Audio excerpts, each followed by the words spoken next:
Hello, good morning. My God, where is that camera looking? That's what happens when I've been moving things around. And that is not right. Okay, let me just sort that out a minute, ladies and gentlemen. Hello, good morning, good afternoon, and good evening. It is Sunday night, and it is time for another live stream. Tonight, there is so much to talk about. It is incredible. We have going to give an update on some OpenIPC stuff.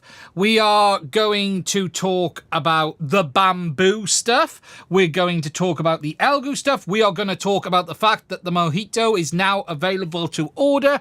You can get... What's on my face? Something hanging off me. It's polystyrene, and I'll tell you why in a minute. We're going to talk about the Mojito that is now available to order in the UK. I'm going to give you my woes on my ongoing nightmare with the AR Wing Pro. I'm going to talk a little bit about INAV, because whilst my experience of it so far isn't going well, I'm actually quite impressed with where INAV is today compared to where it was even 12, 18 months ago. Because I think INAV has come on actually dramatically. And it's not the common stuff. INAV always, for me, had a few quirks on the setup, and they have dramatically improved it. And we will talk about anything else that comes up along the way as well. Now, as always, thank you for joining me tonight. If you want to support the channel, there are links to Patreon, Buy Me a Coffee, and everything else below. I don't usually say this, but I need to say this week because I'm skint, because I've spent a bucket load of money. And it is... I'm not going to get into where I had a little bit of a bonus kick in, a bit more money come to me than I was expecting through something. And I have finally jumped in and started the replacement for my main PC and editing machine. I've been waiting a year on this. I started thinking about I wanted to upgrade last year, and I didn't. I hung back. I've been waiting, and I've been sort of putting a bit of money aside every month, because I've like, well, look, I haven't bought one. I'll wait and see. And then I had a little bit of something else to top it over the edge. And as a result of that, I've finally been able to order the components for the new build. They're actually here. I'm actually going to be making a little bit of content on this as well. Shill kickbacks. Nothing to do with the channel is where it's come from. It is non-channel related. But I have started, and I have spent more money on a PC than I have ever spent on a PC in my life. But I tend to do it this way when I'm doing it for the next 3 or 4 years. I've been leaning on going back to a Mac. No, the box is MSI. Some of it is MSI. I've been leaning on going back to a Mac. I've been looking at a Mac Studio for video editing. No, I've not gone 5090. I have limited myself to a 5080. I managed to find a 5080, and the cheapest 5080 you can buy, I will add as well, which is the Ventus 3. OC, but I have... Stock is starting to become available, ladies and gentlemen. Stock is starting to become available, and I was on scan on Saturday, and it was like, oh Jesus, they're in stock. So it is starting to ease. I am going to Intel for the first time in 6 years, 7 years. I'm going back to Intel. It has been a long time, and there is a reason I have chosen Intel, and that is mostly for QuickSync. QuickSync is a feature which Intel CPUs have as a result of the onboard graphics, and it benefits video editing, especially Resolve Studio, greatly compared to AMD. I am AMD today. I am on a 5900X at the moment, on a 3080 is what I'm on, but I decided to go Intel purely because of the QuickSync feature, specifically with Resolve Studio. And it makes a difference because of the hardware decoding. Although the GPU has it, the CPU hardware decoding with the built-in GPU does help. I did go all out. I have never spent so much money on a chip in my life.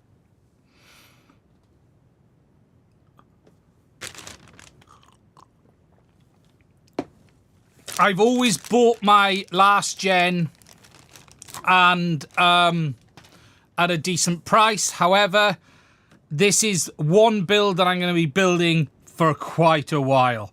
And that's what I went. So I've gone for the 285K.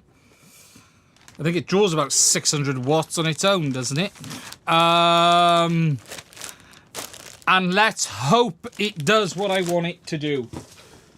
Price-wise, we're on par with a Mac Studio. The truth is, as much as it's a lot of money, it's Mac Studio kind of mid-end Mac Studio money. I'm going for an AIO cooler. I'm not building even faster sync. What sort of budget? This has been over $3,000. This has been about 3.1 all in, which is a lot of money. But I've gone for 128 gigs of RAM as well. But look, you could do this cheaper. You could absolutely do this cheaper. You really could. Yes. Power supply wise, 1200 watts. 1200 watts. 1200 watts. Any go faster RGB? Of course there's RGB. I would not build without RGB because there's the cooler. But yeah, I won't need a heater in the shed. No, I won't. But look, I'm lucky in the sense of I got to about $2 and a bit grand of savings in the background, and I'd just been holding back. I'll be honest, here is two things that happened. I didn't do the iPhone upgrade that I intended to do last year, which saved me $1.5 grand, which I banked, and then I had some other stuff come in and a bit of money kicked back to me that I wasn't expecting, and as a result of that, it tipped me over the edge. So, but look, when you're talking a video editing PC, you do need to spend a bit of money. The truth is, this will be the last build I build probably for the next 3 to 4 years. This will probably be 3 to... This has done 3 to 4. This build has done a good 3 to 4. Yes, I have a normal job. What will it do that my current one can't? I'm just look. I've been struggling with some of the editing stuff for a little bit of time, so look, I'm not 100% happy with the performance I'm getting at the moment. I got a 5900X RTX 3080, 64 gigs of RAM, enough SSDs to sink a battleship. But yeah, it was time to. I've been waiting on the 5080. I tend to. The 5080 also has the latest NVIDIA decoders as well, so I've been watching that. That sweet kickback from DJI. Yeah, DJI and CADX. They bid, right? DJI and CADX bid for my disapproval, and whoever gets the highest disapproval pays me the most. So, yeah, look, this is... the guys on my Discord know I've been talking about this for probably ever. I've been watching closely and keeping an eye on it. And it is, look, it is an awful lot of money. It is an incredible amount of money. It's just, it is. But when you, yeah, my 3070 struggles. The 30 series doesn't have great video decoders, and that's part of the issue. That's part of it. So I'm not having a phone upgrade this year. This is my phone upgrade money. This is my rebuild money. I'll also recover some cash from this one because I intend to sell this one once I've sort of rebuilt it and clean it up. This will be sold, so I'll get a bit back for this one. I don't intend to keep it. It's done me well. I came very close to ordering the AMD. 16 gig of VRAM is fine. 16 gig of VRAM is fine for most editing tasks. You don't need more. It's fine. People get way hung up on VRAM. It's still more than I've got in the 3080. It'll be fine. I don't care about render speed. I care about timeline performance. I've talked about this on the channel a few times before we get into the FPV stuff. I don't care about render time. Render time is not important to me. I don't care if it takes 6 minutes to export a video or 20 minutes to export a video. I've got the time. What I care about is timeline performance. My only interest is timeline performance, and I do not transcode. I have no interest in transcoding. I have no time to transcode. I want it to be straight out. I literally record like this. I record, I edit. I record, I edit. I'm on the same desk. I build most of my content as I'm doing it. I do not want to waste time transcoding. I have no interest in it at all. I could make my life 10 times easier by transcoding, but I want pure timeline performance. Yeah, I was looking at the Mini, but no, there are elements of the Mac world that are still putting me off. I had actually a bit of a go on a Mac Mini. It still wouldn't do what I wanted it to do. On the one I gave a bit of a try to, I put it through its paces on a few files. So I've decided to stick with the PC, but yeah, I intend to sell this one anyway. So I am going to be putting out a little bit of content on the build because I bought a case. I bought myself a nice, like I ended up actually buying this. This is the case I've chosen to go with. This one here. I've gone with a Lightbex base LX 600LX, which is quite a nice case. So I've decided to go by that. Which is quite nice. So look, I'm going to put out a bit of loose content on the build. So yeah, that'll be it. So that's what's been happening this week. This all arrived today. I've also got to check if that 5080 has all the ROPs and whether NVIDIA have ripped me off or not. That's the next problem I got to look at. What I will say is if you are looking for a 2-slot card, that Ventus is a 2-slot card, which is quite nice to see. I'm not for 5090 money. Not happening.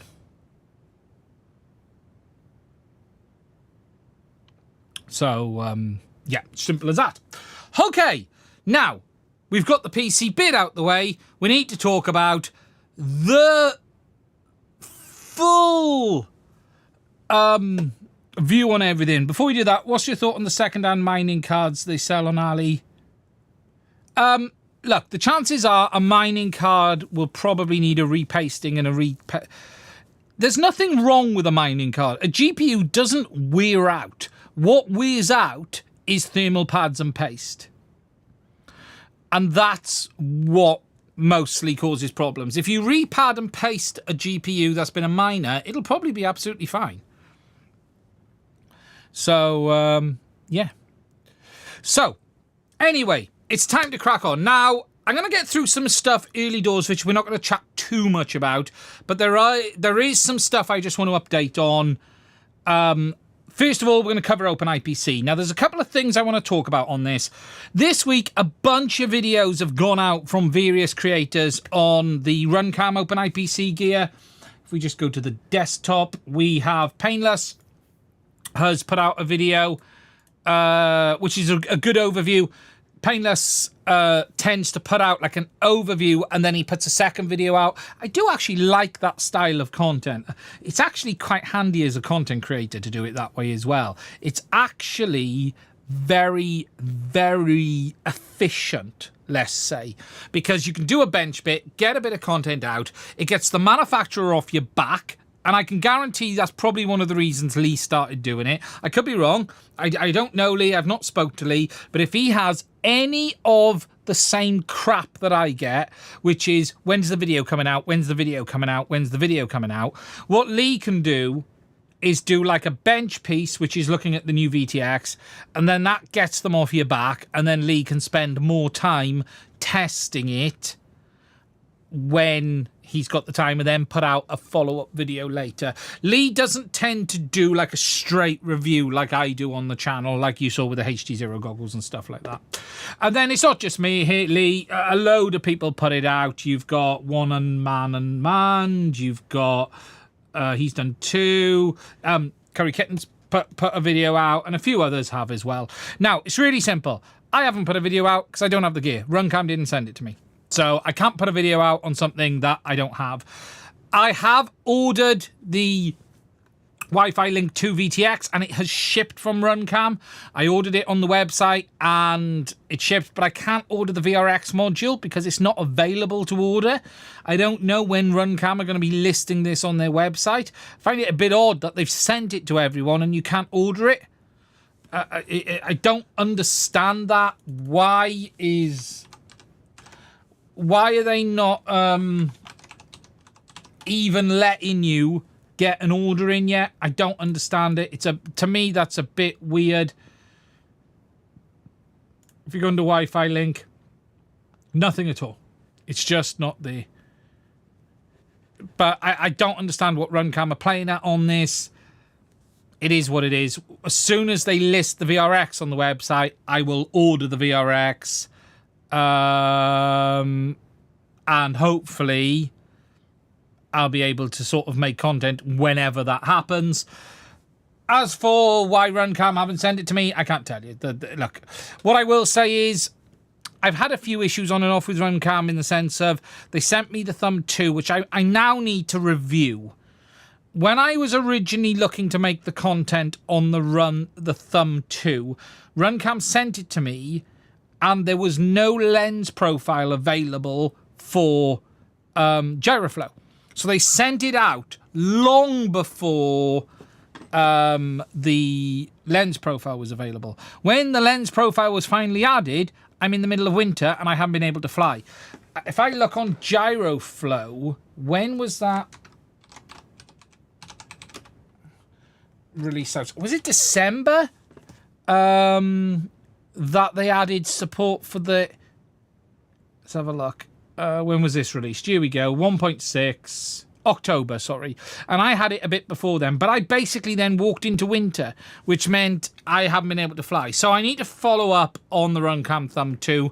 Now the weather is getting a little bit better and I'll have a chance to actually fly it. So whether that upset them or not. And I also didn't put out a dedicated video on the original Wi-Fi link, frankly, because I was unhappy with what I was getting from it from a performance perspective. There are minimum standards of a product that I that it has to meet before I make a video, and I've been playing and tweaking and I've been having problems, so I wasn't willing to go forward with it. Perhaps that's upset them, but it is what it is. It is. I don't really care. It's, you know, from a cost perspective, it doesn't mean anything. It's pennies in the grand scheme of things. You guys support me to allow me to do that, which is great. But as soon as I get the hardware in, I'll talk about it. I can't do that till then. I believe Emacs are sending me the VRX, their new one, and their VTX, but I haven't received them yet. So it'll be what it'll be. So look, I can't talk about it because I haven't got it. And that's just part of the problem. These guys will give you an overview. Look, I don't think we've really seen anything here that Mario didn't cover in his original video, but other people have got a bit more. I will be intrigued to see how it works out the box. You have this bit of a strange situation with some of this OpenIPC stuff, which is you're getting like custom software, but things are moving forward. Further to this, there's also been some nice changes made to both Ruby FPV and the SBS ground station for OpenIPC as well. Petro, I got into a bit of a back and forth with him on stream that I said I didn't like all of the nonsense on the screen. And look, I think developers don't like being told things they don't want to hear, but what you have to also give credit for is they went away and he took that away and he has made some changes. And Ruby now has a bit of a new setup option, which you can go through. So he's posted this video, which gives you an overview of the setup process, and it takes you through it. And my issue was like all of this crap. That was what my issue was. It was too much. I want it to look like the current systems. I'm sorry, but that's what I was after. And he's introduced now a new OSD layout option. So you can see here, you've got default, compact, minimal, and none. You've got lots of new setup options in it as well. It's got a really nice setup UI. I just didn't want it to look like that with all of this crap on the screen. It's too much. But he's now introduced a more basic OSD setup, so you can set the options and the settings, and you can now change it to none, which gives you no OSD. You've got compact, which is this one here, and I quite like compact. I think that looks okay. You got minimal, which is that one there, which gives just a very small bar in the corner. I think that looks quite tidy. Oh, you got the versions there. So look, that there, yeah, I like that, looking good. That's what we're looking at. That's absolutely spot on. So that's now been introduced in Ruby. I need to go back and flash everything and probably have another look at Ruby now that this is like this, because like this was all just too much for me. Look, from a and I need to be clear, from a technical perspective, I really liked it. Not from a flying perspective. If you sit here and go, ooh, it looks like all this spectrum analysis stuff and it gives me all of this information, I am the #1 person who will love all of that. But I don't want that when I'm flying. I like it, but I need it in certain situations, not on all of the time. And that was my point on that. So look, they've introduced that. Really cool to see. Ruby's got a really nice setup process. It does have a real nice menu-based setup process. You can see it here in the video. It searches for vehicles. You can select the camera. It's got lots of different options. Lots of cool things. So that's the cool thing with Ruby, which is great to see. Remember, if you don't know, Ruby works on OpenIPC hardware, so you can flash Ruby on it without a problem. On top of that, there has also been an update for the Redaxa image. This is the image that will also work on the run camera units, which adds new OSD behavior as well. They've now introduced it with a much more simplified OSD. Let me just find an image of that as well, because that was also based on the feedback that I had given. And now that is this here.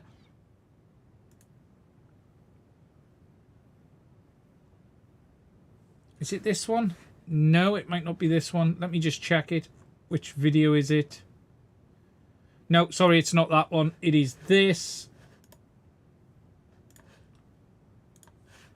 There we go. This is a new OSD option, which now has little bars in the top corner rather than that big square white box that we used to get before. So that looks a lot like HD0. I actually really quite like that. So again, that is the standardized Redaxer image now, which is great to see. I need to flash that onto mine. So we've had a much more simplification in the Ruby image, a much more simplification in the Redaxer image. Again, both the IPC developers, both sides have ran with this. So look, guys, just from me, thank you very much. I really appreciate you taking the time to do it. My feedback in these things is not because I want to be difficult or I think, you know, I have opinions on how I think certain things should work.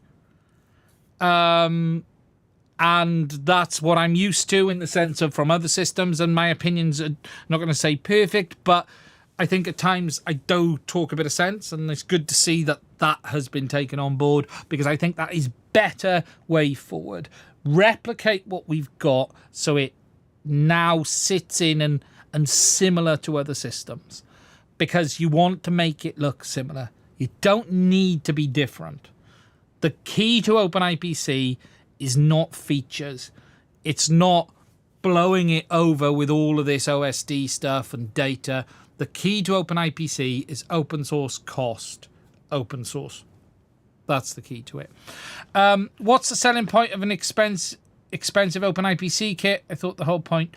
I think OpenIPC will shift. In the very early days, OpenIPC was being very much promoted as cheapest digital FPV. I'm not convinced cost needs to be a big factor. The open element is the bit people are more interested in my opinion. If you want to go cost cheap, go and buy the cameras and do it that way if you want to go cost cheap and build it yourself. I am more than comfortable with the hardware being around the price of, say, Avatar HD. Ignore DJI a minute because it's different. I don't necessarily think it has to be super cheap. It gives an open source option, which is a good thing. And, okay, that needs to develop. And if there are really cheap options, great. And if there are more expensive options, great. You know, if you take probably one of the biggest criticisms of digital today is that you can only use OpenIPC, sorry, HD0 with HD0. You can only use DJI with DJI and Avatar HD with Avatar HD. The nice thing about this is that Express ELRS cross compatibility. So you can buy an Emax VRX and use it with a RunCam transmitter. You have options. You're not under the restriction of any one manufacturer. And for some people, that's very inviting. That's what we had in analog. And if that is something that could happen in digital, then that is a benefit to people. I personally do not have a problem with closed source proprietary systems. I actually think the market is dependent on closed source proprietary systems. You need closed source and proprietary. I don't think you specifically need open source. I think what you need is competition, and competition drives innovation. If some of that competition is open source, then brilliant. That's great. That's fine. But it doesn't have to be, you know, I am not someone, I love open source. I think open source is brilliant. But I'm not sitting here going, I will only use something because it's open source. No, no, no. You give me a good closed source proprietary system and I'm happy with it. I'll run with it all day long. My overall preference for an FPV system today is DJI. It has been for many years. That's not the business. That is the system. My preference has always been DJI O3. Avatar wasn't out when we had the V1 system, if you remember. So Avatar came out when we had O3. And that meant it was Avatar versus DJI, and DJI won on image quality and Avatar won on compatibility. There's a lot of stuff I really like in Avatar. I really do like the gimbals when it all works with the gimbals. I like the multiple camera options. But look, I tend to fly slow, cinematic. Some of the stuff I do for other stuff is O3 allowed me to record directly and ship it to the client if I needed to when I was doing that work. I fly around a lot of beaches. 90% of the footage I take, I don't post. It's all private. And O3 filled that purpose. I liked that. I think if I was just an Bando FPV pilot, I think Avatar might be the best choice. Because look, if you're breaking cameras, you don't want DJI. You don't want DJI. Not private beaches. But overall, I am a sucker for image quality. That's the truth. And, you know, for me, I'll take higher latency for image quality. I just will. But it depends what people want. I think what OpenIPC can bring to the table, I think especially for fixed wing. Quads are complicated. Quads are complicated. Look, you know, we're building F1 racers in a quad. A good 5-inch freestyle quad is an F1 car. And I'm not sure OpenIPC can really stand up in those worlds yet. When you look at what some people do to these VTXs, guys, this hardware is not near enough. But in fixed wing, plane, ground, I think OpenIPC could really give CADX a problem in fixed wing. I have to say, CADX really did a great job for fixed wing users. Number one, they gave full OSD compatibility, which means they got the INAV dev team and crowd and people on board very, very early. Number two, they developed cameras and all of that stuff that suited that world. And then you got the gimbals. Avatar really, really suits the fixed wing community. OpenIPC could give CADX a problem, but also now DJI. Because now DJI have added INAV OSD support, the barrier is falling away. The anti-DJI feeling from the INAV dev team is falling away and all gone. Because you've got to take into account the INAV members of the INAV dev team were quite anti-DJI because DJI basically wouldn't work with them. And other reasons, but that appears to be falling away. I think there's now an acceptance of DJI in that world. And that is going to help push DJI in. But OpenIPC as well. And I now start to wonder, CADX's world has just got a lot smaller. You know, if you think about it, and this is a problem for CADX. CADX basically filled the gaps that DJI wouldn't. INAV, fixed wing, OSD, small 1S systems. DJI have done 1S, DJI have done INAV. I'm not saying it's perfect. There are people who will still want what DJI can't give. The gimbals is a great example. But you can use those XF robot gimbals with the separate head tracker if you want head tracking. You can do that. That's doable. It works fine. It's good enough. So CADX are being backed into a bit of a corner and they're getting hit on all sides. They're being hit by HD0 now with the budget goggles. They're being hit by DJI with the 1S and the improvements with INAV OSD.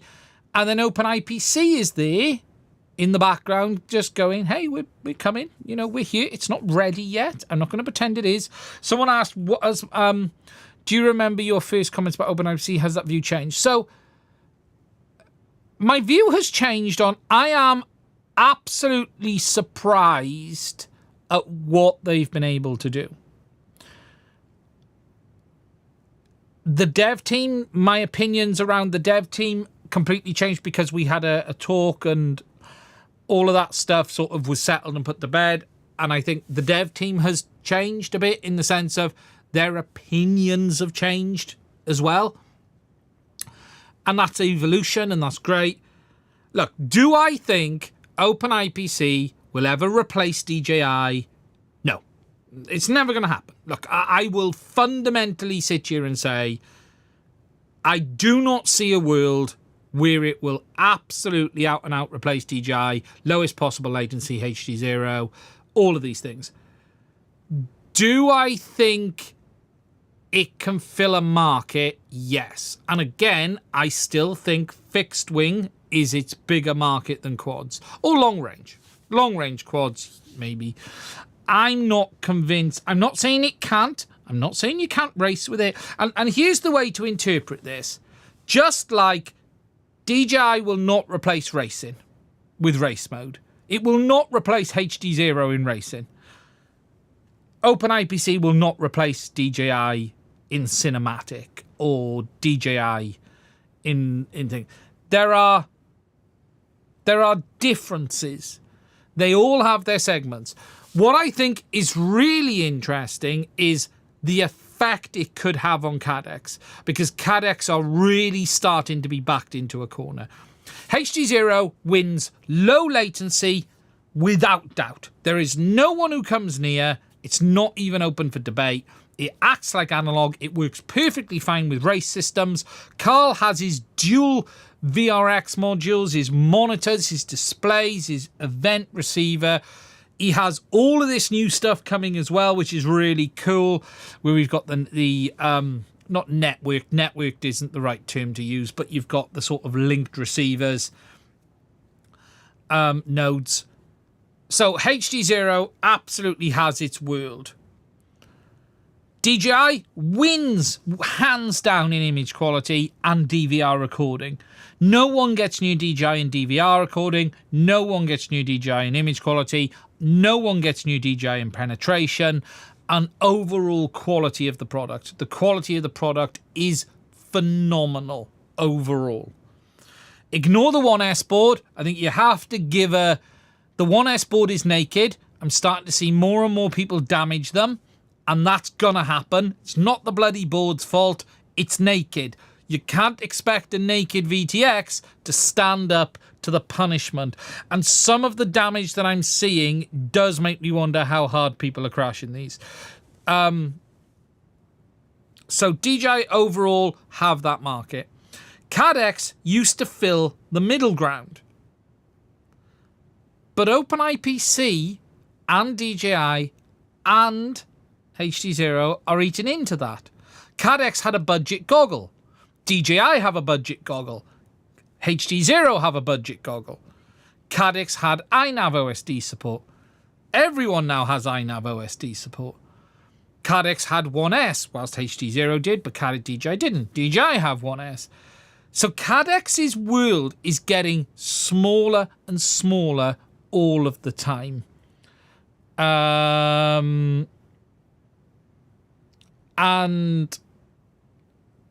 they need to do something.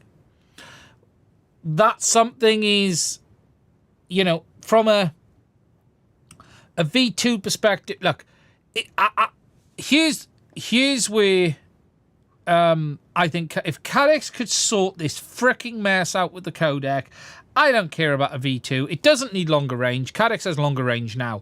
Their nonsense about the new system having 4 times the range doesn't matter. It doesn't matter. The range is fine.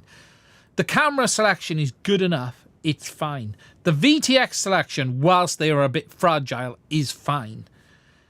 The goggles are good. The VRX is good.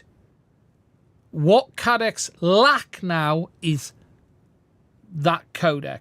We don't give a crap about the Wi-Fi app. Do you know what? This thing with the app, CADX still haven't finished the app. The app is not, the app's out there as a beta. It's still not live. Remember, the app they released 6 months ago now is still in a beta state and doesn't stream Wi-Fi properly.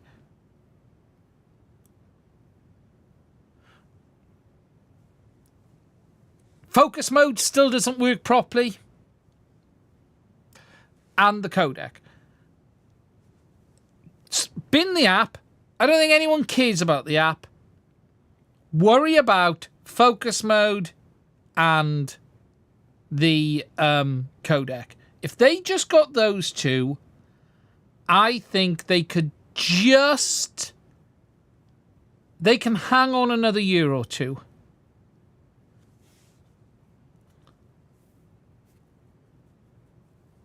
They could hang on another year or two.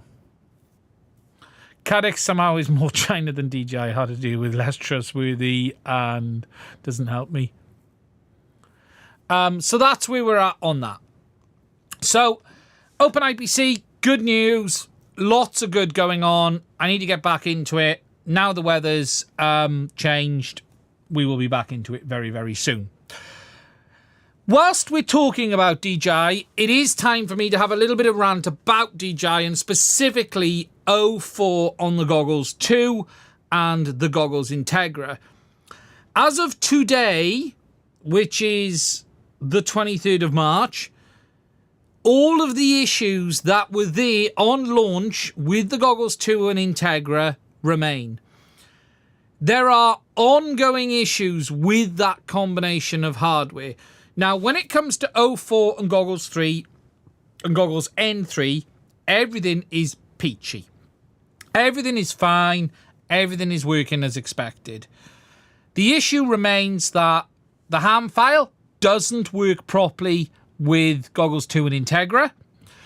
The bitrate selection doesn't work properly on Goggles 2 and Integra, and it has a habit of sticking on 20 megabits a sec, a 20 megahertz carrier, or 31 megabits a second.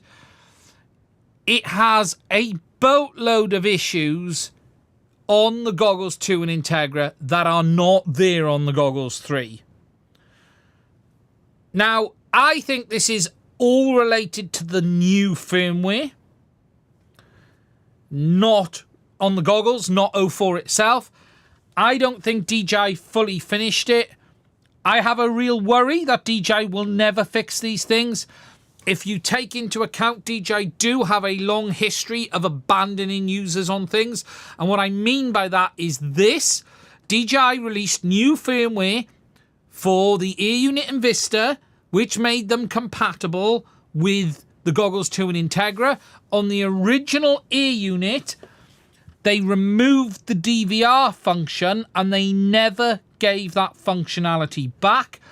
If you go to the DJI Digital FPV System Downloads page, and if we go on the desktop, and we go to Downloads, and we look at Release Notes, okay? Oh, God, because this is end of life, look. Release Notes. Because this is end of life, they've removed all of the stuff.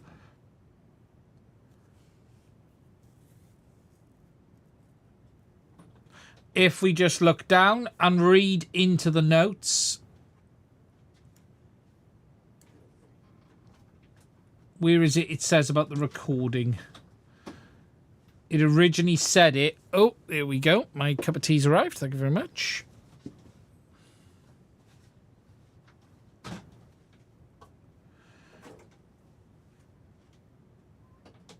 Here it is down here, right? So,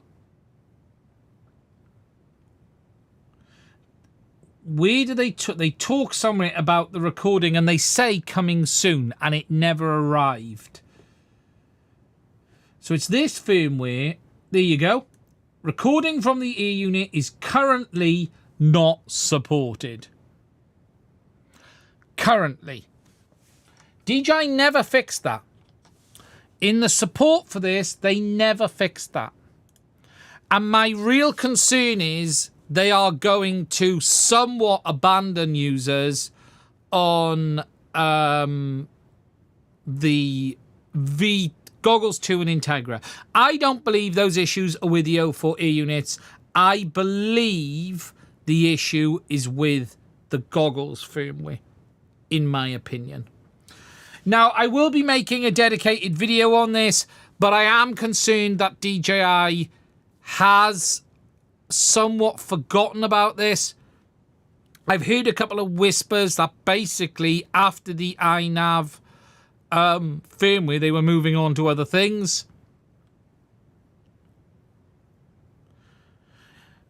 Lonio, you don't need the ham file for FCC if you live in the US. The ham file gives you the option of additional channels. You're already in FCC mode.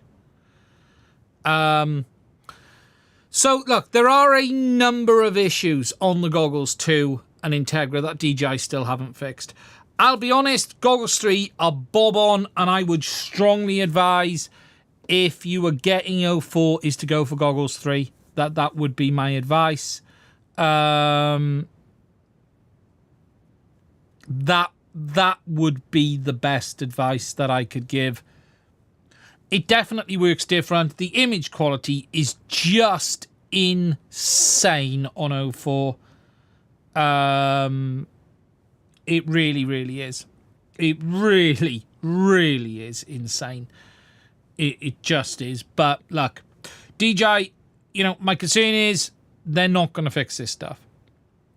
Their release cycle these days is so slow compared to what it used to be. Their firmware update process is so slow. So I will be making a dedicated video calling out DJI's issues. I might even cut it from this. DJI, the truth is, it is not acceptable to leave the Goggles 2 and Integra in the state that they are today. You released O4 with the support. Today, O4 on the Goggles 2 and Integra does not fully work with the ham file. It does not correctly change bitrate. It sticks in different bitrate modes. You actually have to go into the menu in manual mode, set it to 40 megahertz, then go back to auto, and 40 megahertz will work. There are quirks all over it. It doesn't have the same signal penetration and range on the Goggles 2 and Integra by some people's reports. And the low signal seems all over the place as well. That it needs tidying up. It definitely needs tidying up. So DJI, you need to fix this. We don't want to be left abandoned with these issues. That's really where we're at on O4 today. We're seeing your opinion go with the ear unit or light or the O4 Pro. I would look, the light should only be used for specific use cases. I'm seeing people buy the light for like 4 and 5 inch quads. You shouldn't. Look, get the Pro. The light is for 1S and 2S. The light is not. Look, people are getting great range on the light, but it's not for everyday. It's not for everyday use. You could go and get yourself the Axis Flying Kit. For those who haven't seen, Axis Flying have a protection kit. Here it is for the light. So you have a CNC kit, 20mm component set, $15. So a housing, and there's a 14mm component set available as well, which is $19.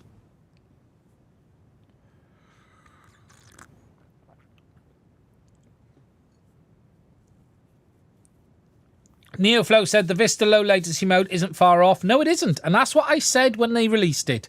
When DJI released it, I actually said that in a live stream. DJI basically released the original FPV system with about 18 milliseconds, 17 to 18 milliseconds of latency. They then took that away with O3 and gave it back to you in a new race mode in O4. So, look, this is if you really wanted to sort of protect your light. They have actually removed the features from the O3. Yes.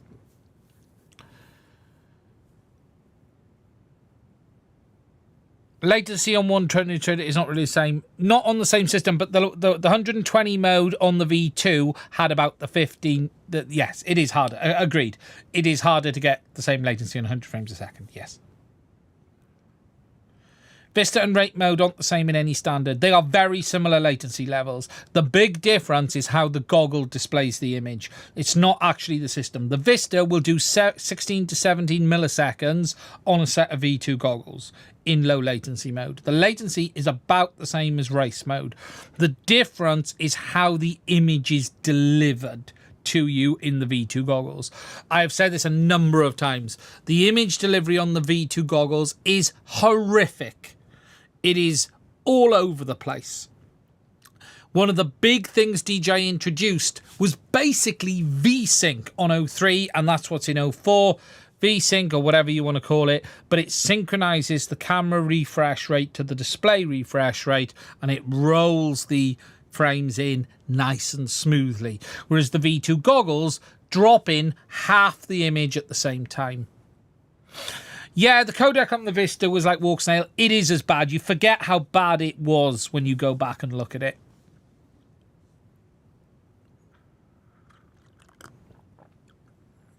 The biggest problem with the V2 is the horrific image delivery.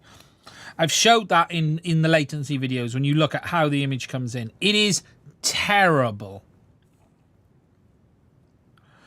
But it's how that image is now being delivered. It's not about latency. It's about the image delivery. The latency is basically the same on both. But look, if you wanted to get yourself a light and put it in this casing, at least you're protecting yourself.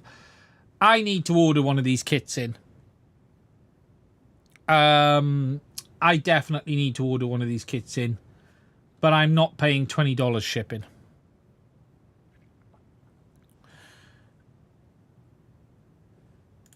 That's insane. They also have an ND filter set. iFlight have an ND filter set for O4 now as well. I actually have a video coming on it this week. iFlight have a set of NDs for O4. How much are they on the O4 ND filter set? That's cheap. Okay, $13.90. iFlight have their own ND filter set, which is these here, and these are $20, which I still think is an absolute bargain as well. So iFlight have an ND filter set. I have a quick video coming on this week. You get you get a UV, ND 8, 16 and 32. The 8 is already on the quad.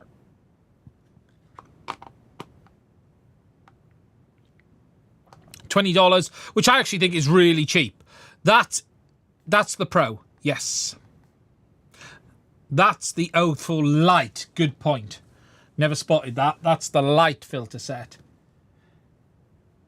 No wonder they're cheaper. Still very cheap for ND filters, though. You go to someone like Polar Pro, and they'll be nailing you for $100.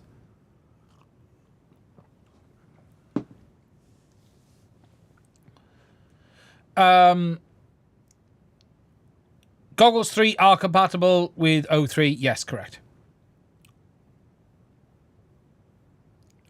Happy with it. Bought from Ali. That's cool. I'll be honest. A 3D printed case for O4 Lite would be good enough if you could cool it. It's just cooling it is the issue. The aluminium one is nice because at least I have. Has anyone here tried this? Has anyone actually...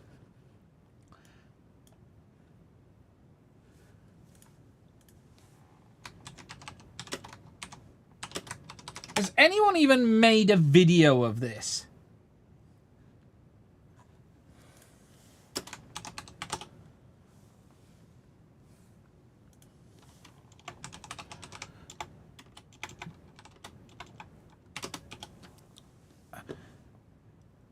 Okay, so here we go. Hoarder Sam. I just want to see if... Does it actually come with thermal pads? Because I'm going to assume...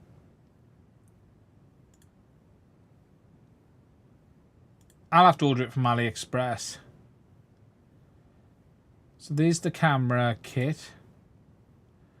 I want to see it. Come on, show me the inside. I want to see inside the casing. He doesn't show it.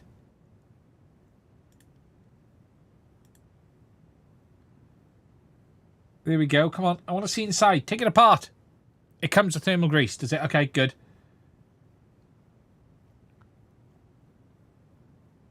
Oh, here we go. Oh, he was about to open it then. Come on. Ah, he was about to open it. Ah, there we go. Right. So, that's what I was looking for. It does have specific areas to meet the inside. That's fine. Okay, that's good. I wanted to see it.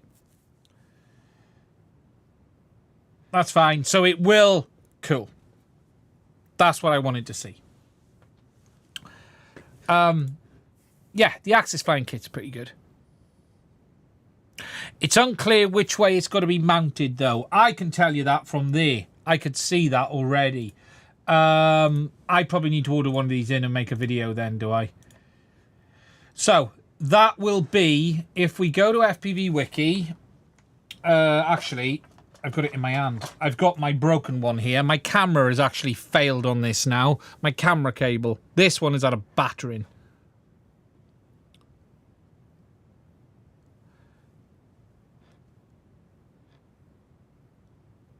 There. Okay. So that long bit should go along there. Is what that should do. So when we look at that there, that should be along there and on the chip there. So the big piece there should go onto the top of the main IC. So that, if you look on the overhead, these two are parallel. That's the sticky outie. So these two are parallel. So as those two are basically parallel, that would go on top of the Eagle 3. That would go on top of the S1 if it's that side. If it isn't that side, God knows. Because that's the side that should go to. Having looked at it.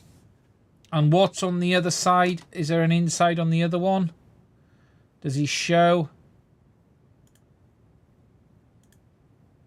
Do we see the inside of the other one at all?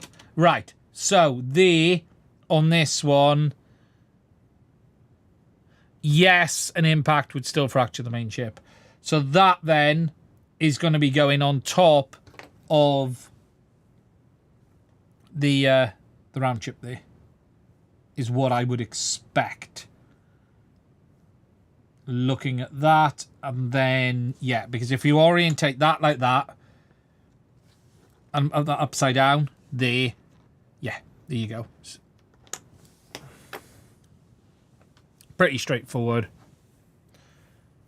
Thermal pad versus paste. It depends how much space there is. You'd have to. It would be interesting to see how much space there is inside. I'll order one in. I'll get it in, and we'll do a thermal video on it as well because I haven't had the thermal camera out in a while.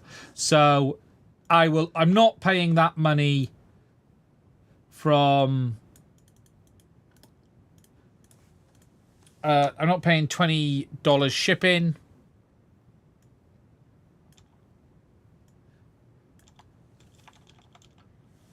Let's see if we can find it on AliExpress.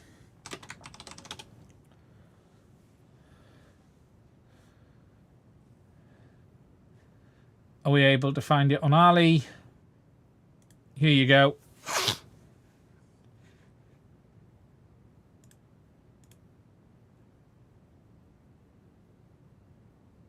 There you go. I can get it for 13 quid delivered. That's pretty good. Yeah, I can get it there. Look, 13 quid delivered. Job done. I'll order that tonight. And that'll come. Right. If you've got any questions, please put them in the chat and I will try and answer them. I'm going to take a sip of my tea.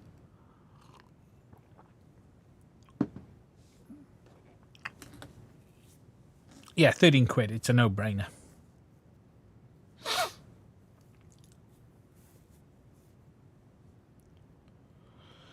You will be surprised how much damage people do on a VTX.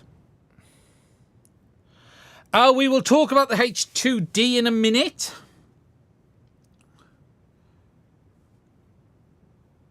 How much weight for the light? Do I have a video on how to buddy box a Radiomaster Pocket? No, I've not done buddy boxing for a very long time. There's no wireless buddy box on these transmitters, but you should be able... Yeah, we talked about CADX earlier. We should be able to use the usual outputs. So on the Pocket, my Pocket is here. You got your DCS port on the top.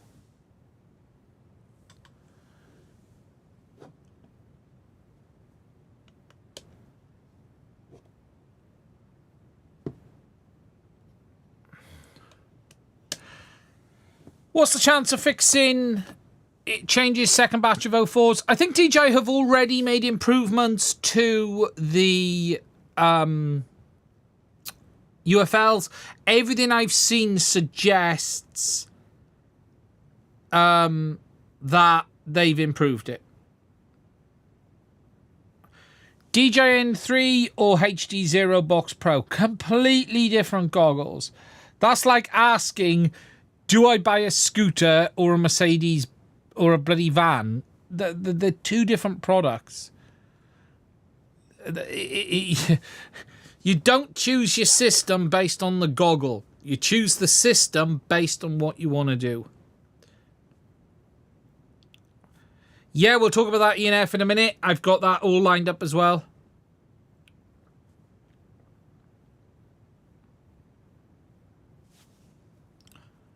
That's the DCS port. So the DCS port allows you to connect two radios via a cable.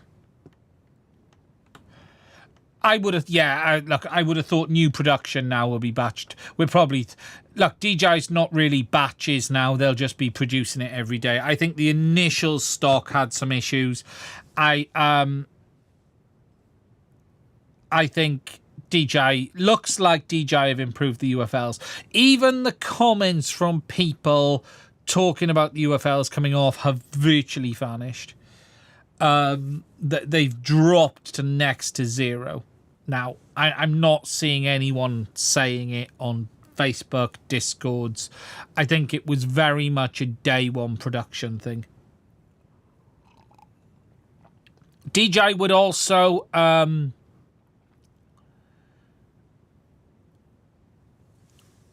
have taken all of the return feedback into account.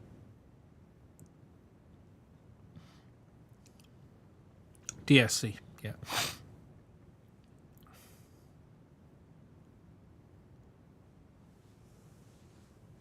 Is there a way to link the LED pad to turn on and off a blinking LED when we have RX loss to stop my 50-watt LED from overheating?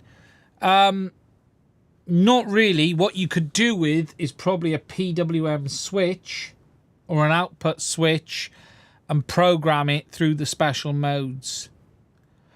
Would have they been soldered by hand or by machine? They would have been pick and placed. All of that would have been pick and placed.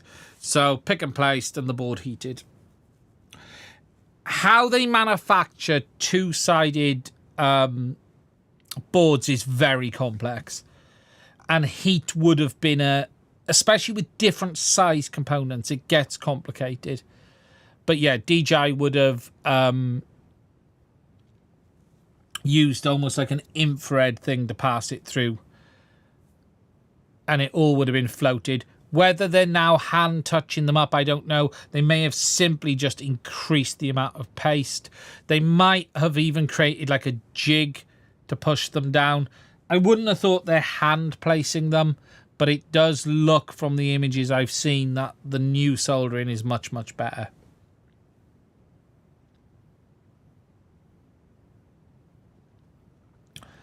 Yeah, Vector Parallax said I had a hard crash and ripped the antenna off the Pro and the UFL was fine. And that, it does, definitely seems like DJI have got back to where they were with regards to the quality stuff, which is good to see. So,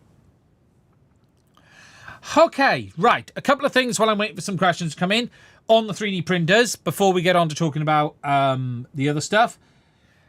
So, a couple of things. Elegoo, first of all, Sentry Carbon. There is now Orca Slicer support for the Elegoo Sentry Carbon. It's in beta, I think, but there is official support for it, which is good. I don't really use Orca Slicer, but it's nice to have Orca Slicer available for that printer. It is still available at an incredible price of $299, although I'm not sure if I can recommend it. I will be honest, today, anyone getting into FPV and 3D printing, I still recommend you go and buy the A1 Mini and get on with your life. I still think the A1 Mini from Bamboo is incredible value. It's the best out-the-box 3D printing experience, I think. I just think it's just do it. I don't even recommend you run out and buy a P1S. I think the P1S is phenomenal. I just don't think you need it. For 99% of people, just go and get an A1 Mini. Just get an A1 Mini and move on with your life. It's phenomenal. Or even an A1. An A1 is... Look, if you don't need enclosed... I finally bought a resin printer. Wow, I've got a resin. Good luck with that. A1 can't print ABS, nylons, etc. If you want ABS and nylons and you want that, it's a P1S. Because it's enclosed. So if you want enclosed, get the P1S then. I've not tested this printer. I can't give you an opinion because I've not tested it. P1S for technical filaments, for basically PLA, PETGs, get yourself a A1 or A1 Mini. Honestly, the A1 Mini, I cannot stress how good that printer is. Honestly, it is insane how good that printer is.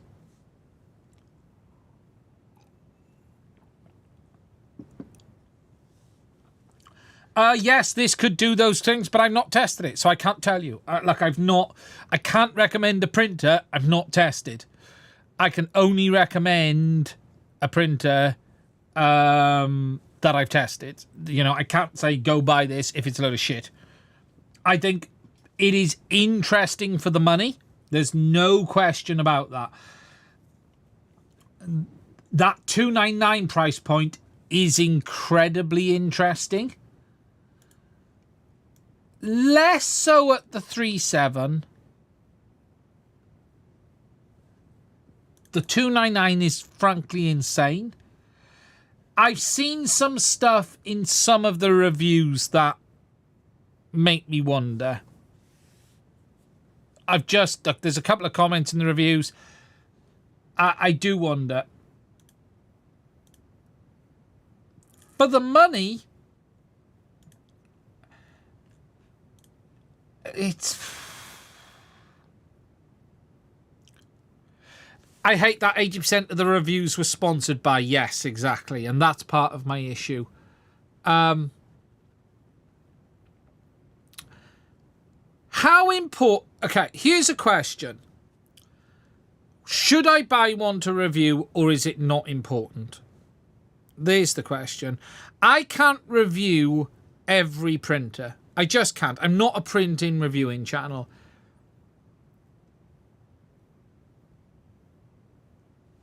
And someone says it's hard to trust a sponsored review. I don't know. Look, I don't think it is hard to trust a sponsored review. What I don't think you can have is a sponsored review. So, you have to split this down. Did they receive the printer for free? Receiving the product for free is not a sponsored review. Okay? Everyone gets seeded products for review purposes for free. Every GPU sent to Gamers Nexus, other than the ones they say to buy, but release day, are seeded. People say, yeah, but you get to keep it. Look, I don't need another 3D printer, right? I must own 20 3D printers, right? So I'm not going to sit here and say I need another 3D printer. I don't need another 3D printer. That has zero influence on it. What concerns me is if these people were paid and they're then calling it a sponsored review. If they've been paid, and I'm not talking about receiving the product for free, receiving the product for free is not payment. I don't care what, I don't get people going, yeah, it's classed as payment. Fucking isn't, right? You are not paying your mortgage with a free fucking 3D printer. You are not paying your weekly food bill with a free 3D printer. It is just not a factor. Not a factor. For me, at all. I don't care about anyone else. How I receive it, it's not relevant. It has zero impact on my opinion. If anyone thinks you're going to, as a good channel, you're going to sell your soul, if they bought the printer, then they got paid. If they bought the printer, then got paid the price of the printer for a review. That's murky. And that should be disclosed. What should be is disclosure. It's real simple. Freaking say what it is. At the start of every one of my videos, I make it blatantly clear. I don't use murky wording. I don't dress around it. I say this. I was sent this product for free. There's no in between. You cannot get in and out of that. I, though, have not been paid to make this video. Do you know why I say I've not been paid to make this video? Because I will not accept payment for content on this channel. To make a review. You cannot be paid to make a review. If you receive a payment, it is sponsored content. Not a sponsored review, it is a sponsored ad. If you receive the printer and $1,000, it is sponsored content. It is not a review. You cannot have a paid review.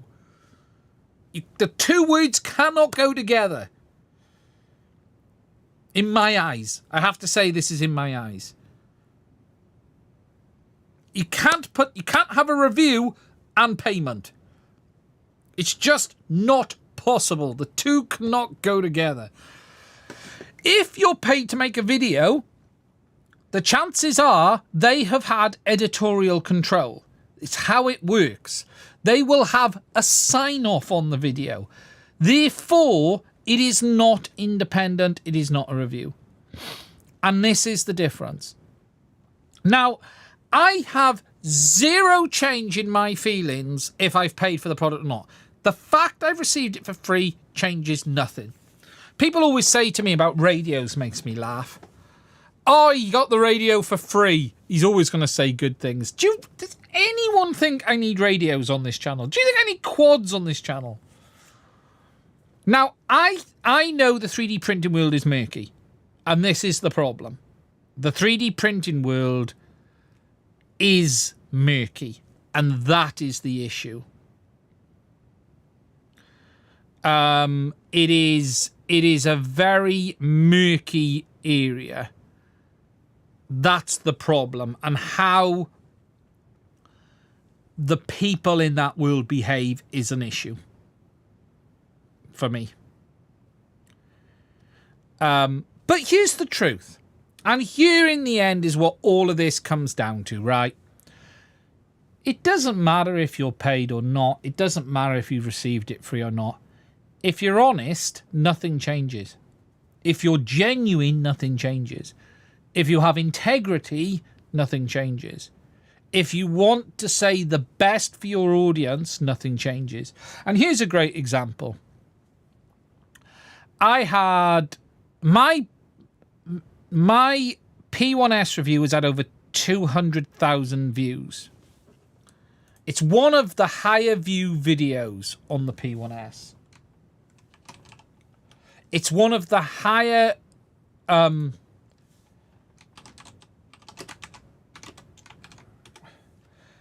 I don't know what it's up to right now. It'll come up because it usually comes up fairly high up in the listings against it. It might not come up because it's one of my own videos.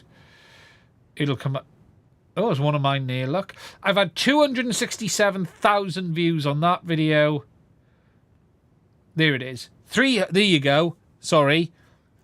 350,000 views on the P1S review. Okay. When I look at the comments on that, you get people saying, oh, he only said this because he's got it for free. He said at the start of the video he got it for free. There is not a single post on that video that says, this guy told me that this printer was great and I bought it and it was terrible. What there is on that video is literally hundreds of posts saying, I bought this printer and it is phenomenal. I bought this printer and it is the best printer I've ever owned. I've bought this printer and I love it. There is not a person who I've recommended any of the Bamboos to who have come back and said, you lied. You dinged. Is this? Because it does what we've said it does. And the truth in the end is this. If you're honest, it doesn't matter if you've paid for it. If you're honest, it doesn't matter if you're receiving payment, got the product for free. It doesn't matter if you're honest. And that's what it comes down to. And that, in the end, is all that matters. I am incredibly intrigued about this printer, but I don't know if it's worth punting 300 quid on it. If it's as good as the K1, I'm not sure what changes. This is the problem. I don't. They have a solid resin lineup. Loaner would be the best option. No one loans you 3D printers because they can't get them back. Anyone who sends you, here's a bit of a trick to understand. Basically, if you're sent a 3D printer, you get to keep it because it's too much hassle for the manufacturer to get back. The packaging, the boxing, it will never make it back in one piece. It just won't. Whenever you sent 3D printers, you get to keep them. It's just how it is. It's too much of a ball ache of a product. And here's the truth, right? And here's another problem. If I'm sent a 3D printer to review, and let's say I've got to send it back, I've got to keep the box, I've got to repackage it, and I've also then got to put all the locking stuff back in place. It's going to take me an hour or 2 hours to lock it back up. Who's paying for that? You also have to take into account that it's not just as simple as saying, did you get to keep it? If you're sent something and you've got to spend time messing around to send it back, that time is what costs you money. Even if you benefit from the review, you know, to rebox up a 3D printer is going to take an hour. And they have a second-hand product. Yeah, look, it's good. Look, you'd have to. It's a nightmare. It's a nightmare. Hard to rebox. Yeah, I wouldn't recommend this printer because it's hard to rebox. Yeah, it would be a nightmare. But look, I am interested. I am incredibly interested in this. But I don't know. It sits in a weird place because it doesn't have an AMS. So it is cheaper than the P1S, but there isn't an AMS. I don't know. Look, I had asked them to see if I could get one to review, but they basically said they've run out of sponsored content, which I thought was very interesting. Now, obviously, moving on from this, all of the big news is around what's coming soon. And if we go back to here, that is this, because this week, Bambu are set to announce the H2D. Now, I need to be crystal clear up front. I am a member of the Bambu Lab affiliate scheme. I know nothing officially from Bambu about this printer. I have been told zero. I have no information on it at all. Obviously, a lot has leaked about this printer already. There's been quite a big discussion about this on my Discord. Let me just bring some of the stuff up that I was talking about, and I'll summarize what I sort of wrote on it. Right now, let me bring this up to here. There's some interesting stuff. And the summary on this for me was the H2D seems to be available in two models. There's going to be a standard and the full-size model. Top model is a 3-in-1 printer with 3D printing, laser, and cutter facility. It has a quick-release dual-nozzle hot ends, similar in functionality from the look of it to the way the snap makers work, where it actually moves the head out of the way. Okay? So it actually lifts one of the hot ends up and puts it up and down, which is incredible. The top model has a built-in air pump, chamber heater, venting and laser refractor panels on the side. 2 new AMS modules releasing. An AMS Pro 2, which has built-in ventilation. And an AMS HT, which is a heated AMS for properly drying. They are also, those AMSs, going to be fully compatible, not only with the H2D, but the X1 Carbon, P1S, P1, A1, and A1 Mini. All of these new AMSs are back compatible with their existing printers, which I think is bloody fantastic. I think it's going to be very expensive. I don't know the cost. I think UK-wise, I think we're probably talking about $2,000 plus. Probably 2 and a bit more. Also, and here's a little info that I spotted that people really didn't pick up on. When you look into the specs, the maximum speed of the tool head is twice as fast as the X1 Carbon. The maximum speed it's capable of is the moves is twice as fast as the X1. Twice. How fast this thing is going to be, I'm not sure. But the head is also incredibly light as well. The hot end is incredibly light as well. It's going to be very, very interesting.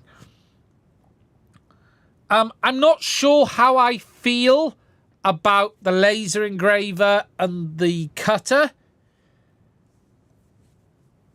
I'm actually thinking as much of the really cool stuff is in there.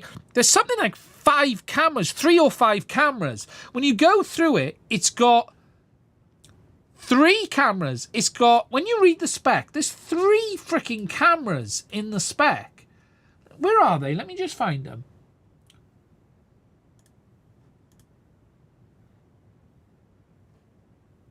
Where is it on the spec sheet for the cameras?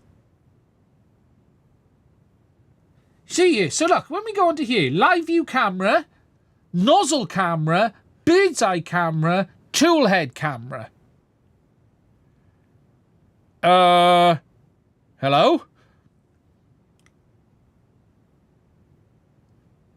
Nozzle camera. Hello? what I really think here is going to be interesting is this is a DJI move in every way. Okay, the print bed isn't as big as some people would have liked. I get it. People wanted... there's a subset of people who want this massive bed size. I still think that's a lot smaller than most.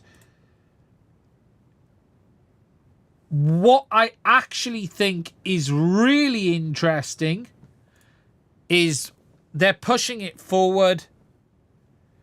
What they're doing is really DJI-like. Taking what they did and taking steps forward. There's a lot of people who are going, oh, is it 4D? I want massive print. Look, how many people really need a massive print volume? I'm sorry. I'm not convinced it's that many people. They're fucking too big. The printers are too big with big volumes. If you're printing a lot of big, go and get bloody one of the Quiddy printers or one of the others.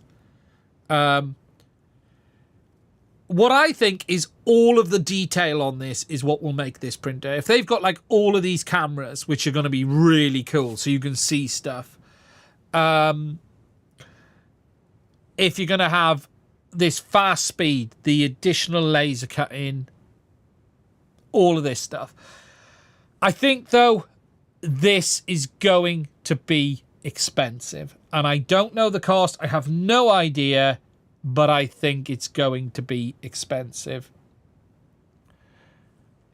Very, very expensive. Because they got a built-in air pump. I'm intrigued at this laser module. Is it a separate unit? Is it sitting on the top? Because obviously we've got the pictures that are out there. You've got this dual hot end, which has the up and downs.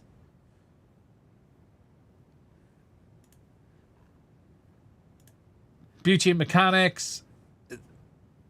It's gonna be whatever we think about this. I think it's gonna be next level. And next level is that it's not just another printer based on Clipper. Because here's the problem, right?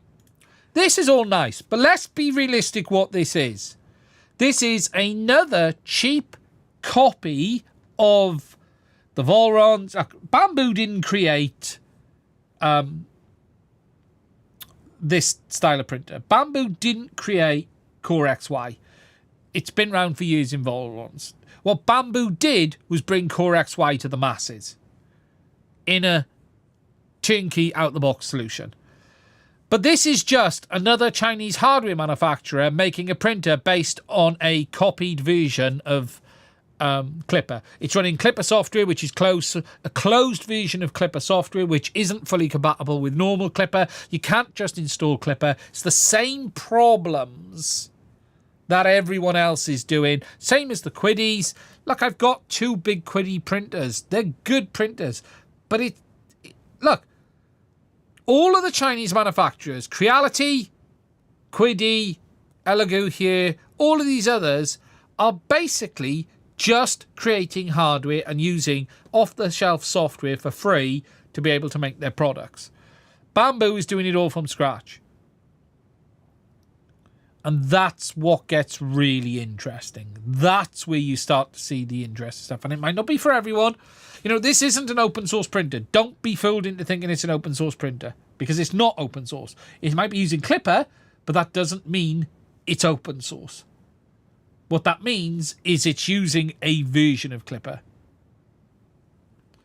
And this is the problem. They're all creating versions of the software to be able to use it.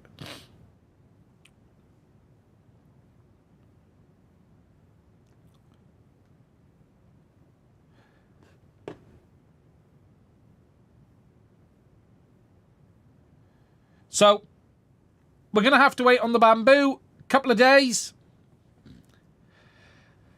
I don't have one.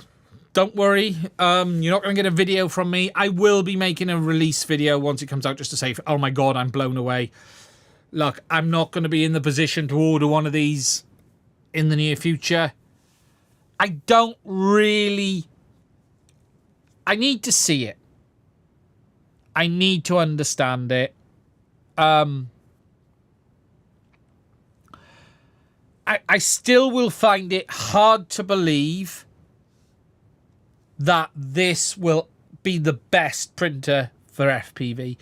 Today and in 2 days' time, I still think I'm going to say to you the best printer for FPV is the cheapest printer, which is the A1 Mini. And that, I can't change that. The honest truth is, the best printer is Bamboo Labs' cheapest printer for FPV. As a 3D printing person, this gets very, very interesting, and that's where I'm interested. I want to look at this printer. I want to try this printer. I want to own this printer. But that being said, that doesn't mean it's the best option for people.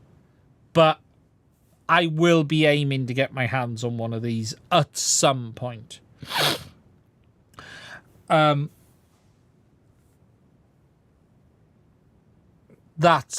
tell you what's going to be incredibly interesting is the dual nozzles.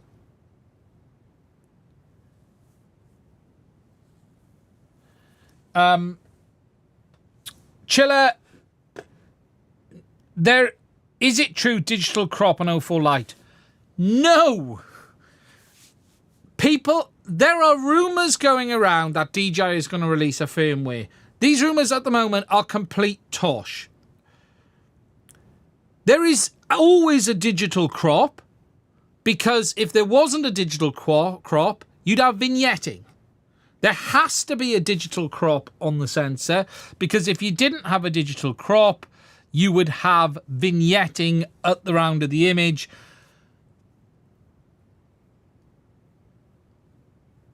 There is nothing to suggest DJI is releasing anything to do with making the field of view wider on the O4 Lite.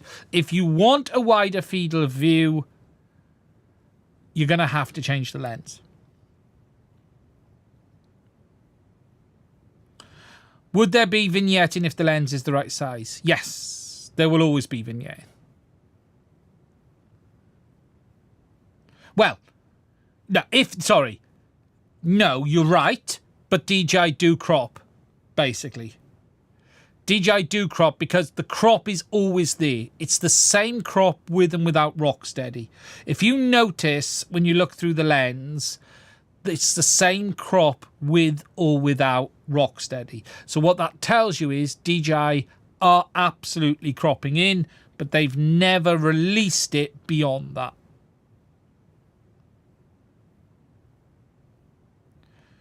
No, because it's got a massive lens and it meets the correct aperture hole. On this is slightly different because your big camera doesn't have the same type of stabilization, which is software stabilization. You've got to remember DJI's software stabilization is very simply using a bigger area sensor with a smaller field of view, so you're moving around the same sensor. If you take something like this, which is the Panasonic S5, this has image stabilization, but this has a sensor on rails that moves around inside. So the sensor on this, which is that monster in there, is actually on rails and moves around inside the camera. You can get vignetting on these, though. Oh, thank you, Joseph. I appreciate that. For Tosh. If you take into account DJI are absolutely cropping, because that is how you are getting your Rocksteady image stabilization. If you look through your goggles, there is no change in field of view with or without Rocksteady turned on. If there was a change in field of view with or without Rocksteady turned on, that would actually hint that they're not cropping. But when you look at it with Rocksteady on or off, the field of view doesn't change. It's exactly the same field of view. So updated firmware could remove the crop. Technically, potentially, yes. How DJI are going to... There's nothing to suggest they ever will do that.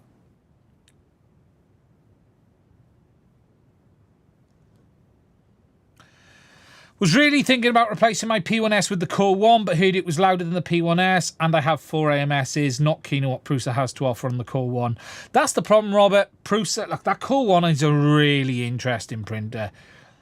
Fucking £1,000 though. And Prusa still don't have a good multi-material system.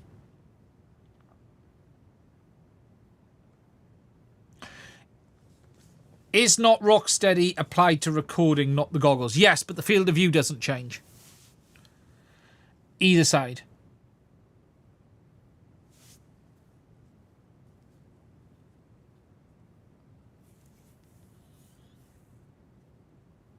IKEA tables, yes, for a casing for the printer. Yes, it is applied to recording. It can be applied to both sides. It depends where you're applying it, but it isn't on the recording either. You can have it both sides, because if you apply it large, because you've got to remember the pipeline is the same as well. DJI, it's very complicated to split the pipeline. The live feed is almost a spin out of the DVR feed in many ways. Are there any news about new walk-scale receivers? Not aware of anything. Oh, there's no real truth CADX news at all. There's nothing. I've heard nothing from CADX whatsoever. Does add in recording on? No, there's no extra crop on Rocksteady on and off, even on the DVR or in the live feed. There's no additional crop. So that tells you, you know they're cropping because you've got super wide as well. If you take the Pro as an example, they're definitely cropping because you've got super wide, which gives you the wider image. Because remember, DJI limits you to see the sensor on the O4 Lite, which is mine's here. Unfortunately, something is going wrong on mine overhead. So here's the sensor on the O4 Lite. It is a 16:9 sensor. It's not a 4:3 sensor.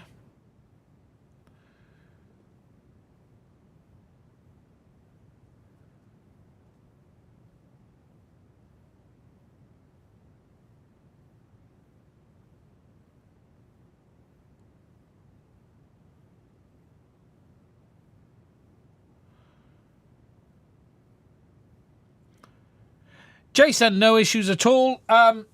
Jason, do you have any images or video of the issue you were facing on those goggles? I want to make a video on this, but I need images or video of the message you were having in the goggles. Do you have any? If you do, can you reach out to me on Discord and send it to me? I'd like to put this in a video, but I can't unless I have the symptoms, if that makes sense. There is an issue with people running older V2 firmware. That would be great if you could. That would be fantastic. So, obviously, that's the big bamboo news. I think it's going to be $3,000. What's a P1S in the US? Not a P1S. What's an X1 Carbon in the USA? Does anyone know? Let's have a look.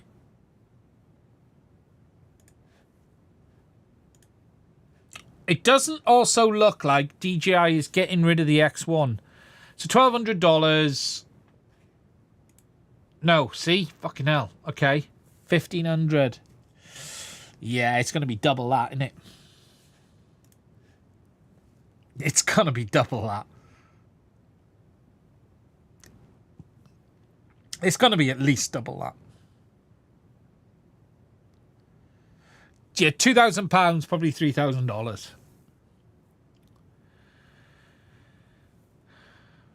They may surprise us. I just feel it is a long way off this. Although, that being said, a lot of the cost on the X1 is that aluminium chassis. If they don't make it out of aluminium, which it doesn't look like from the images, because there's no reason to make this printer with an aluminium case. The aluminium case was a flex, let's be honest. It's very nice. It is lovely. It's like an Apple product. But it's a bit of an expensive flex, if I'm honest. Yeah, I don't think it really reduces flex. But I think if they could lose the aluminium, that'll get a chunk of the cost out before you start.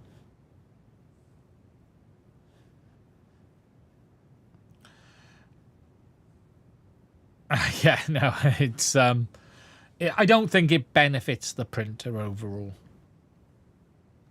It was a bit of a, like, it's lovely, but can I imagine this new printer being just $500 more? No. Do you know what I can probably see? $199. Here's where my bets are already. So the standard H2, $199, without the laser, without all the additional accessories, with the new AMS. So the standard version, $199, and the full version, probably $299. With the standard AMS, or $330 with the heated AMS, an additional. So my pricing, $199, between $199 and $220 for the standard version, $199 to $220,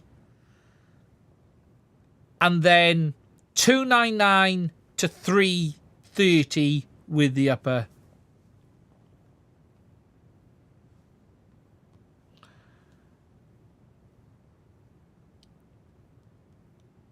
Yeah, agreed. Omar, you are absolutely right. And that's why I think it'll fall. X1C, different than the P1S. Plastic chassis rather than metal chassis externally. Hardened gears on the X1 Carbon versus standard gears. No door switch. LCD screen versus the shit screen. Although I don't care about the screen. I absolutely have no problems with the screen. Lower quality CPU. It's not as powerful. What else is there on the P1S? Hardened nozzle and gears. No door switch. Lower resolution screen. Lower power CPU. Plastic sides. I think that's it. Off the top of my head, I think that's it. Slow camera. Yes, sorry. 10 frames a second camera. Good point. They did improve the camera. No LiDAR. Yeah. Yeah, honestly, the LiDAR, I forgot about the LiDAR. Yeah. 1 frame a second camera. It's not that bad, but yeah. All their cameras were bad. I can't believe... The one thing I can't believe... Okay, so, for those who don't know, Bamboo Lab is owned by a gentleman who was known in the drone industry as Dr. T or Dr. Turbo. He was DJI's, as I understand it, chief propulsion engineer. For those of you who've not been around as long as I have, this guy used to be around on RC groups. If you go to RC groups, right? If we go to RC groups and go looking and search,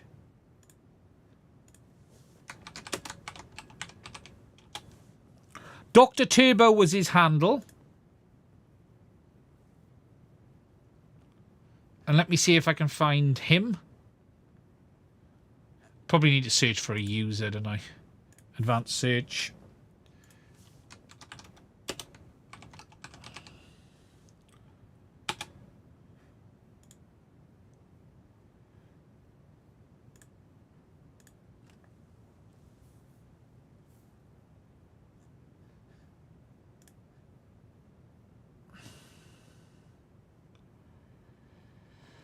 Why can I not search for Dr. Turbo?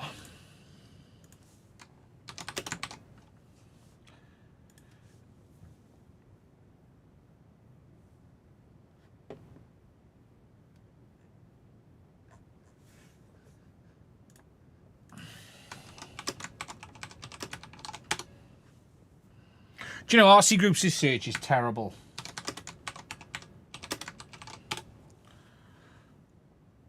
Here we go. Found, where is he? He'll be here somewhere. I'll fucking find him.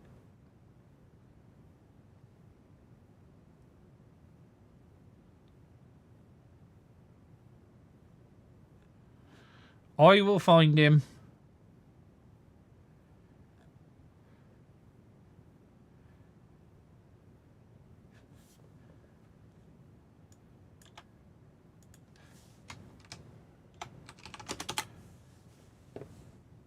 It's better than...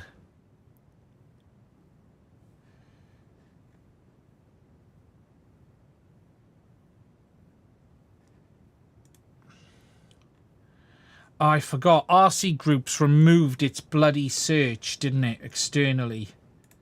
Right. It's by user. Doctor...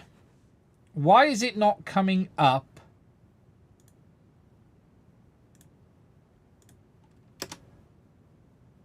DJI Propulsion. Ah, found him. There he is. His name's Dr. Turbo, but we will find him. Here he is. DJI Propulsion, Dr. Turbo. Okay. This man is the man behind Bamboo Labs. This man has... find all threads started by him. He was the original propulsion engineer for DJI. I've spoken to him in RC Groups hundreds of times. 540 posts. He is incredible at what he does. My understanding is he basically created the original Mavic Pro, or at least was the project lead on it. He's been involved in so much stuff, it's crazy. The irony is when you start seeing things like where he's talking about the new motors in the new printer, they talk about the excellence of the motors. If there's anyone who knows motors, it's Dr. T, right? Dr. T knows everything. He isn't... For those of us who've been around this long and longer... He has been around a very long time. And I've been around on there a very long time as well. And we used to talk to him quite regularly. Hell of a good bloke, honestly. Is he a real doctor? I don't know. He's got a lot of posts. No, he hasn't deleted his posts. All his posts are there.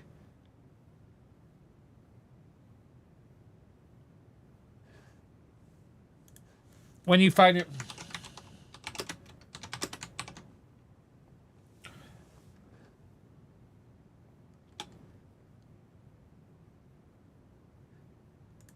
When you look at him on Reddit, because he's posted on Reddit as well, and if you look on Reddit, he took his same user ID.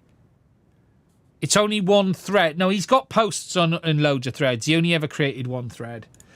He's got hundreds of posts. But what made me laugh is he came back, look, with his same username when he ran with Bamboo. He's been around a long time, but yeah, he kept the name, which is quite cool. Dr. Yateo. He co-founded Bamboo Lab. He's the main man behind Bamboo Lab. He's been around a very long time. And for those who've we used to deal with him, yeah, he was a good guy.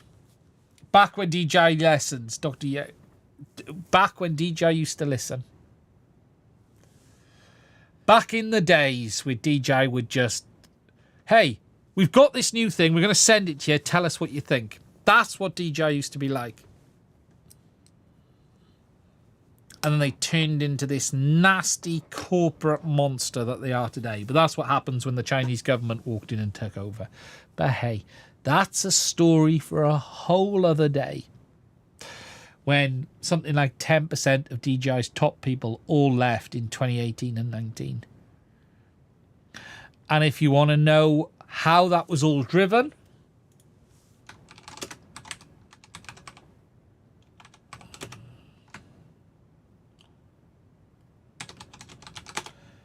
it was all driven under the guise of DJI having corruption. For those who don't know, it was all under this. Internal corruption scandal leads to 150 million loss. A lot of DJI's very good people were suddenly pushed out the door, and the rumour is the CCP came in and took over. This was all just a guise to make it happen.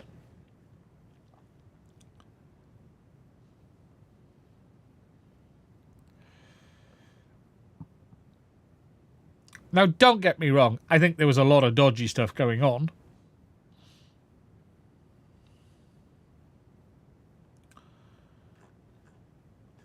But the whispers are, this is when the CCP walked in.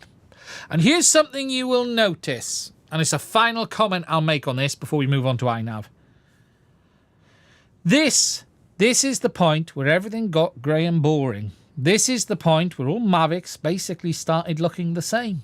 Grey, boring, folding shell. All of the design ethos that you had in the Mavic Air, for those who remember the early Mavics, the Phantom 4 Pro with its glossy shell. All of the DJI used to have a bit of a design flair to their products. It all turned grey and boring from that point forward.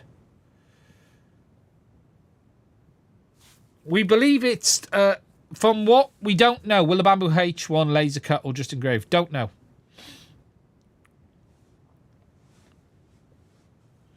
From that point, DJI's best people disappeared. And basically, they ended up being this Met company for quite a few years, where everything's grey and boring.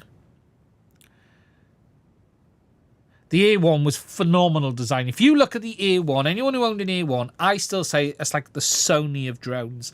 The remote controller, the little metal grids down the side for the airflow, all of the, on the remote, there's like a metal grill in the back of the remote. The quality of the original A1 was incredible. The Mavic Air, it was incredible. The only thing I let that thing down was the Wi-Fi controlling. Engraving destroys your printer. Bamboo apparently have a way around it, so let's wait and see. Right, the final thing I want to talk about, yeah, but they have dust extraction things apparently, so we're going to have to wait and see what they do. We don't know. We'll have to wait and see what Bamboo have come up with. Right, the final thing I just want to talk about is INAV, because I've been doing a lot of testing with INAV in the last few weeks. I'm mostly destroying wings. This fucking wing will not fly. I'm in the middle of rebuilding it.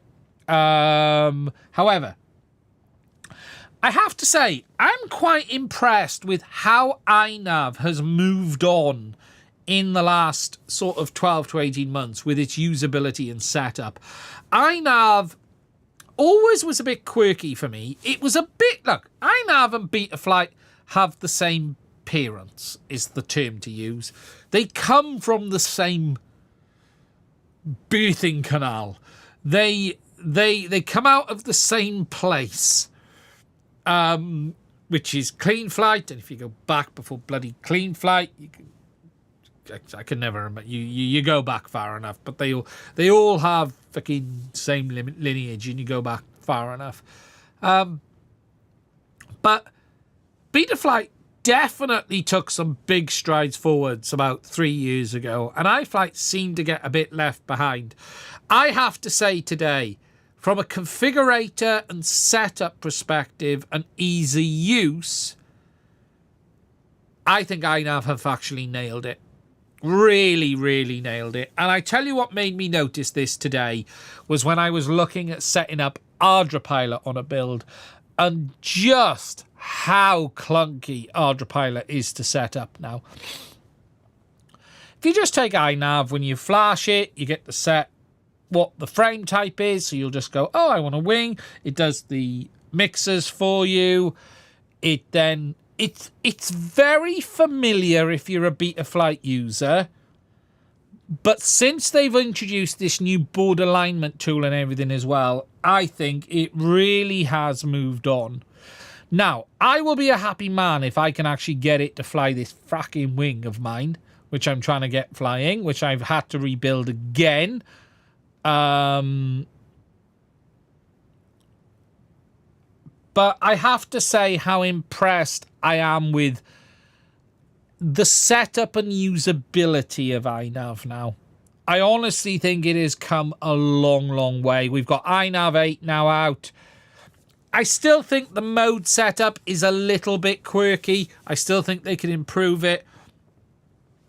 The modifiers is still a bit, getting your head around. I like the fact that they've now introduced nav modes properly and it's not all modifiers, because you used to have to freaking figure out, right, I want stabilize mode with a cruise modifier, or I want stabilize mode with whatever modifier, open pilot, it all goes back.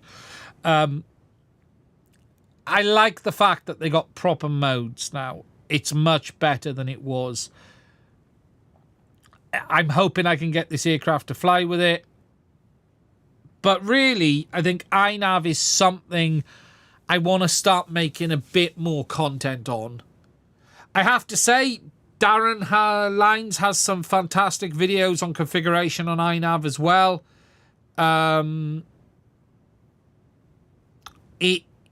He has some, especially around some of the stuff I was just wanting to get my head around. It really is... It's got fairly straightforward now. It really has.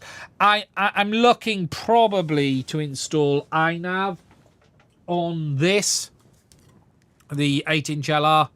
I'm probably going to just reflash Betaflight to INAV. Not that I think INAV Betaflight doesn't fly well, but INAV has a bit more in the return to home world still. Although the Betaflight one is good. That's the 7LR. But I have to say, I've been impressed with just how it looks now. My INAV flight controller is actually missing. If this plugs in, and I mean if, because this is playing up no end.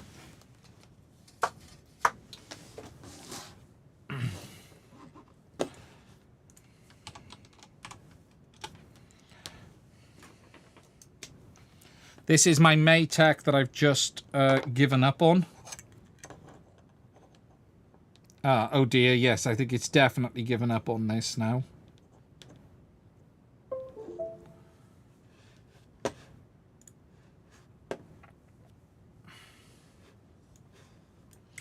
When you go into INAV configurator, everything is just a lot tidier than it was.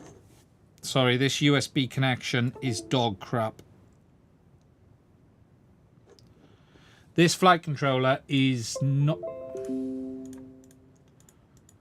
I don't know if this is going to play ball for me today.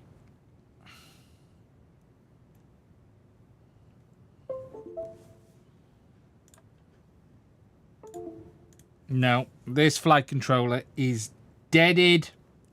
Dead. Game over. It is no more a flight controller. No. But anyway, I'm going to cover it. I'm going to cover it in a separate video, but I just want to say how far I think INAV's come. It really has. Right, before we wrap things up, I want to show you one last thing, and that is this KISS Ultra. Now, I'm actually beginning to become a real big fan of Ultra. And they've just introduced something which is really cool, which is now, not only does KISS Ultra have that lovely OSD support for the Voltara ESC, they now have their support for AM32.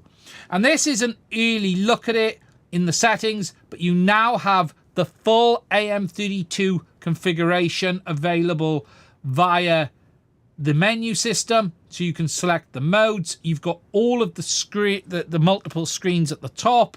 You've got all of the main settings for AM32 available directly in the KISS thing, which is really good. Same as with Betaflight, it's really cool to see. This is because KISS allows you to configure the OSD via the graphical interface, which is really cool. You can just configure KISS on your PC via the OSD on a graphical interface, which is nice as well. But I think this is really good to see. Really, really good to see. I haven't tried it on Betaflight. I was sent this on KISS. I think it's going to make setup really nice moving forward. Is KISS 32-bit compatible? KISS is 32-bit. It's on an STM32H7. This is the Ultra. So, very, very cool. Very, very cool indeed. I really like how the Ultra flies. I have to say, the Ultra is one of my favourite fly-in freestyle quads. Flies really, really well. Really, really well. Very cool. Very cool indeed. So, that's it from tonight's stream. I want to say a big thank you to Joseph for the $10 super chat.